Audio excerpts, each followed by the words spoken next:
भविष्यवाणी। कहानी डॉक्टर योगेंद्र नाथ शुक्ल। स्वर आशित कुमार। आराधना जोशी। प्रस्तुति श्री कृष्ण गीतम क्रिएशंस। माँ इन दिनों बहुत तनाव में थी।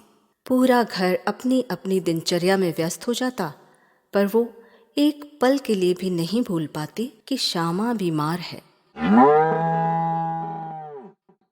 ठंड का प्रकोप जारी था, इसलिए रात को उसकी जब भी नींद खुलती वह देख आती कि श्यामा को उड़ाया गया कंबल कहीं सरक तो नहीं गया है। दिन में भी वह अनेक बार श्यामा के पास जाती, उसके सिर और पीठ पर हाथ फेरती।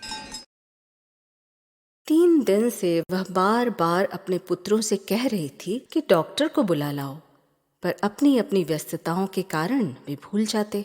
माँ को आश्चर्य होता था कि जिस श्यामा का दूध पीकर उसके बच्चे बड़े हुए, उसी श्यामा के बच्चे अवहेलना कर रहे थे। शाम को जब तीनों पुत्र खेत से लौटे और माँ को ज्ञात हुआ कि आज भी वे डॉक्टर से नहीं मिले, तो वो बहुत क्रोधित हुई। माँ की बात सुनकर छोटा लड़का चिढ़कर कहता है, माँ, तुम नाहक गुस्सा होती हो। अरे श्यामा पर रुपए लगाना व्यर्थ है। अब वो किसी काम की नहीं रही। वो बूढ़ी हो गई है और दूध भी नहीं देती। पुत्र की बात सुनकर माँ का क्रोध दुख में बदल गया। उसकी आंख से अश्रु की बूंदें टपक पड़ी। उसे लगा कि पुत्र के इस कथन में उसके जीवन की भविष्यवाणी छिपी है।